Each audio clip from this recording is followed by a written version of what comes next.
pas si tu sais, mais la plupart des glands de chêne, ils meurent en glands de chêne.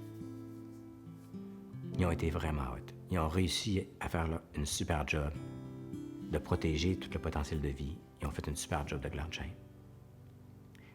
Et il y a certains glands de chêne qui, tout d'un coup, peut-être parce qu'un chevreuil a chié au-dessus, puis ça a descendu, c'est devenu plus acide, et finalement, il y a une fissure qui s'est faite. Puis là, la vie est pénétrée, et tout le potentiel de vie qui était là a pu apparaître.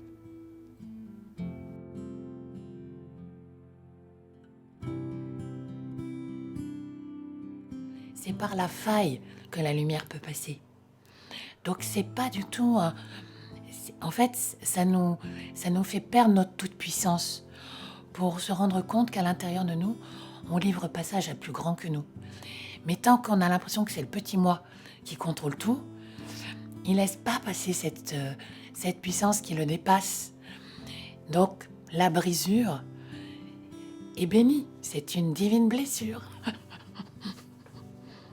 C'est la désespérance d'abord de tous les chemins par lesquels j'avais cru arriver à la liberté, à la libération. Hein. Alors, c'est sur nos échecs qu'on doit construire notre devenir, sur nos échecs. Ça passe pas comme ça, là, en douceur. Hein. C'est une rupture. Parce que les deux mondes sont trop différents. Hein, le monde de l'amour absolu, puis mon égoïsme qui travaille seulement pour moi, égoïstement.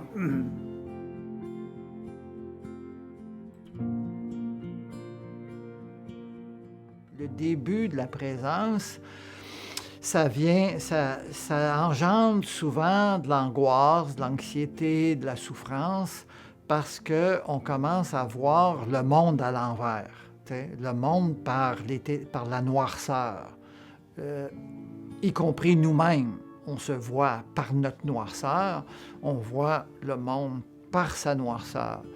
Et c'est peu à peu, progressivement. D'ailleurs, le travailleur social va commencer à envoyer le message. Tu vois-tu? Tu vois tout ce qui va mal. Il y a donc beaucoup de lumière qui entre en toi parce que tu commences à voir les taches, les blessures, etc. Si tu vois le noir, c'est parce qu'il y a de la lumière qui éclaire.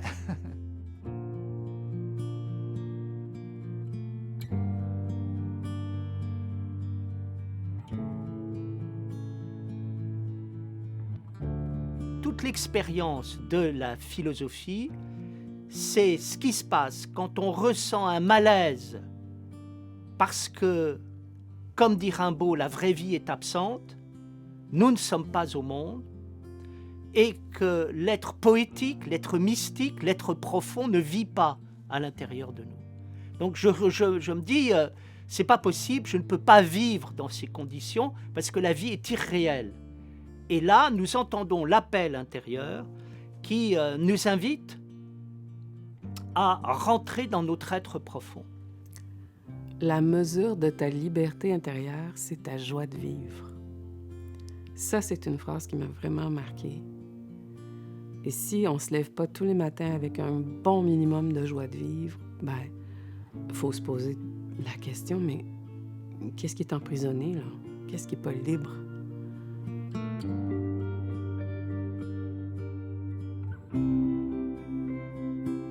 Parce que le sentiment de vide qu'on a en intérieur, ce n'est pas un vide pour nous dire que nous sommes vides, mais qu'il manque quelque chose à notre vie. Et ce qui manque à notre vie, très souvent, c'est nous.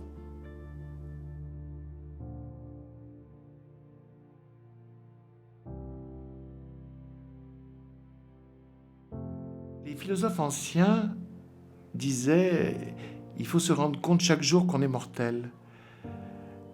Moi, je mets ça dans ma langue à moi, se rendre compte chaque jour qu'on est vivant.